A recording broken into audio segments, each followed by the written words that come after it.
So this is my weekly report for May 23rd. First of all, I'm going to tell you what I've been doing. Um, I was up at Berryessa, got onto an awesome spoon bite. Was up there with Dave and Denise, and we caught. I'll bet you we had in 15 minutes probably 18-pound limit, and we probably caught, I don't know, about maybe hooked 20 fish in the first hour, and then we decided we're done. We caught them all spooning. And then, I grafted the shad. I could see them all over the place. I could see them on the live and just dropped the spoon down there and it's fish on. So then we decided we're going to go look for some crappie. And we went and did that. And actually, we ended up catching over 100 of those things. And they were in probably like 10 to 18 feet of water. So all the bait seems to be rising to the surface now. And the bass and the crappie bite was really good down there. And then I've been going down to the Delta. I've been going out almost every day and helping clients with their electronics and then showing them different techniques of catching stripers down the Delta and also some bass.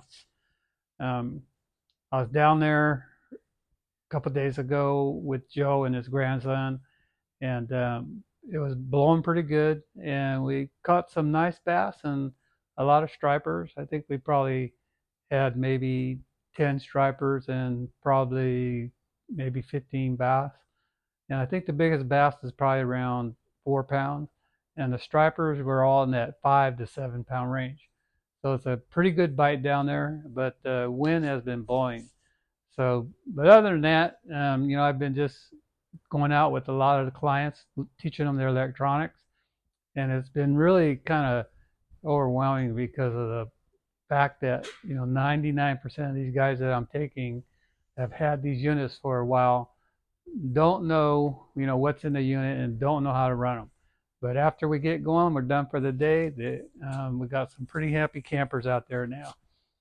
So other than that, I actually one day I was out last Sunday on the river anchored, and I had Jesse and his two sons out there, and we were chunking sardines, and we caught some fish. A lot of little ones in the system now, so I think the run's starting to going to be coming to an end. A lot of these fish are on their way back out to the bay. So other than that, one of the things I've been hearing some decent reports when you could get out there on the bluefin tuna. I don't know, everybody's been getting the itch. So, as soon as the weather calms down, you got a big enough boat, you can head out there and they're catching quite a few of those bluefins out there. Coming inside the bay, it's red hot for halibut. The bait receiver is not open yet. They said they were talking about opening it this week, but I talked to Jay and he said it's not open yet.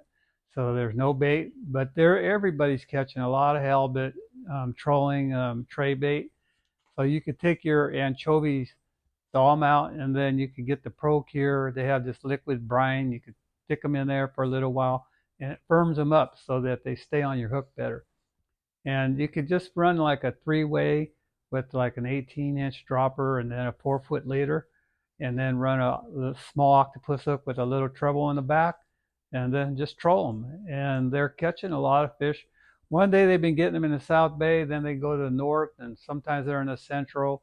But most of the fish, the Alameda Rock Wall, my brother and them were out there the other day, and they caught all they're jig fishing, and the jig fish seemed to be a little bit bigger. They had them up to 18 pounds, and but they're catching them on jigs, just yo-yoing the jigs. I imagine you could probably even catch them on spoons. But the halibut bite's been really good down there. Watch the tides, because if you get a really minus tide, then I wouldn't even waste my time going, because they don't bite very good. It's that when the tide slows down, then they seem to bite a lot better. I anticipate a lot of these stripers that are in a river system right now, it's going to end here pretty soon. A lot of them are spawned out. They're going to head back. So, I think in a couple weeks, those rock piles out in the bay, when they get that bait receiver open, it's going to be red hot. So you can go out there and get, stripers and halibut. And also the halibut, you can actually just troll without a dodger. You don't need a dodger. Some guys like to use them, or they use that spinning one. But just use that like a live bait, like you're drifting, with the stinger hook on there, and you shouldn't have any trouble. Sturgeon. They're still catching some sturgeon. All the guys that normally the 6 packs that are out there, they're all gone. They're in the bay now, getting ready for the halibut season. And the halibut's, just starting, and it's going to last quite a while. So you have Jay Lope, Steve Mitchell, Ricky Acosta, Cal Don with James Smith. You need to get it calm now for the future in the next 3 to 4 weeks to even get a book a date with them. So, if you're interested in going, you need to call them now and make that reservation. They look at the tides, they know which ones are good and which ones where they will book you and not book you. So coming in sturgeon fishing, Zach and Virginia are still chasing those. They're strictly a catch and release. And just make sure, if you go out sturgeon fishing, read all the new regs because they've changed it. They changed a lot of things, so just read those regulations. So other than that, the Delta stripers, like I said, it's like starting to come to a halt. Fish are starting to move back out of the system. Some of the ones I'm catching, I'd say probably 3/4 of them are spawned out, and maybe a quarter of them are not spawned. So there's still some mingling around, but there's a lot of them in the system still. A lot of smaller males are starting to hit out, so you can go in the river, you could bait fish, and then you could go down the Delta. And I've been fishing up by Liberty, and there's a lot of them in there still. So the bass down the Delta has been a good bite. I really haven't been spending a whole lot of time there because I've been doing this consulting thing.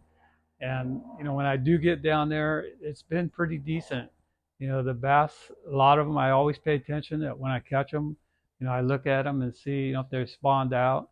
And I'd say 50% of them are done. So, that bite is pretty decent down there. And I've been just using a lot of chatter baits and flipping my brush hog. I've been catching a lot of them, flipping the brush hog too.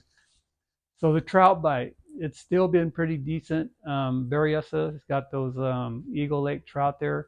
Big Nate's been catching a lot of them still. A lot of guys out there, when I'm out there fishing for bass and stuff, I see a lot of guys with downriggers. And they're also fishing for the kings. There's been some big kings being caught at Berryessa right now. Quite a few in that 8 and up to 12-pound range are being caught. There's a lot of guys out there fishing for them, but they're catching a lot of fish. So I'd say the average size is probably like 15 to 16 inch, but they are catching a lot of big ones. So, if you want to go after those kings, you could always go there. Also, Orville is good, and Folsom, you could catch them. So the king bite, but the best place I think right now would be Berryessa. So getting back to trout, I know Big Nate's still catching them at Comanche too. I know all the lakes have stopped planting because it's getting too warm now, so they'll quit planting the fish. But you can still catch them. Collins, Comanche, Amador, Party, you can still catch a lot of trout. This weather's kind of weird. It's not getting real hot yet. In the nights it's still in the 40s and 50s, and the daytimes are still in the 60s and 70s, so it's still doable. Kokanee, that's coming right around the corner. It's actually been pretty good at New Melones. They've been catching them up to like 19 inches.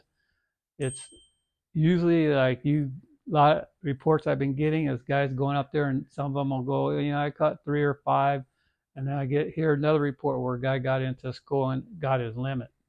So, it's been kind of a hit and miss. If you want to catch a lot of them, go to Bowler's Bar. That place is loaded with them. A month ago, I was up there and just slammed them. And, if you really want to learn how, that's a good lake to learn because, you should be able to catch them pretty easy. If you're not catching them at Bowler's, there's something wrong. So you need to maybe hire a guide or do a consultant thing and learn how to do it the right way. So Stampede, my cousin lives up there, and she's been doing really well, limiting out all the time. Um, I'm sure Union Valley's probably pretty decent. I know Party, you could probably get them also. Berryessa, I hear guys trying, and they said it's tough not just getting a few kokanee here and there, but I don't know, something happened to that lake. but I'm sure, I'll probably go up there and try it once just to see, but I'm going to wait about another 2 or 3 weeks before I head up there. But other than that, the shad fishing is wide open now. A lot of the females are starting to show up in the system. The Mouth of the American has been one of the hot spots. I saw a lot of guys out there this weekend. There's probably 50 boats at the Mouth of the American. Most of them are right at the mouth, and they're in the middle of the river and maybe a little bit on the American River side. But I hear they're catching a whole lot of them. And when you do those shad, you can see them on your meter, and a lot of them have been suspended. So you need to use a drop shot rig, pitch it out there, use different size weights until you start catching them. Cast different distance. I usually cast medium and then nothing. I'll cast long and then just lock it and let it settle. It won't go to the bottom, depends on how much weight. And then I change the weight till you find out where they're at. And then once you get it dialed, you'll catch them left and right. But the shad fishing is going to just starting right now. It's at its peak. Probably lasts till the end of June or even through July this year. Okay, so Gone Fishing. They're having an open house on June 8th. They're going to have a lot of sales on boats, accessories. They're going to have sales on everything. It's a celebration they're doing that Mark Blatton's been on that place for quite a while now, and he's going to have raffles. He's also having a barbecue, and it's free. You don't have to pay. And they're supposed to be having heck of a deals. I'll be there. Big Nate will be there. A lot of his staff guys will be there, and a lot of his bass staff guys. Kent Brown will be there. Seps will be there. And you could walk around and ask us all kinds of questions. You need to know anything about your electronics, you can come track me down. He's got units running in there, and then I could help you. And if you want to talk to Big Nate about trout, or Ken about rangers or bass boats or bass fishing, we're all going to be there. So come on out and enjoy it. And then maybe if you need something, he's having some good deals. Every Saturday morning on your way fishing, I'm on California Sportsman's at 640 on 1140 on the AM dial, and once in a while I'm on there with Ken on Ultimate Bass if I could get up early enough. And then if anything going on, I'll usually update the reports. And then you guys hit that like button and please subscribe because it'll help my channel a lot. And if you want to leave me a comment, and I'll get back to you within a couple of days. So I'll see you guys out there at Gone Fishing on June 8th. Don't forget.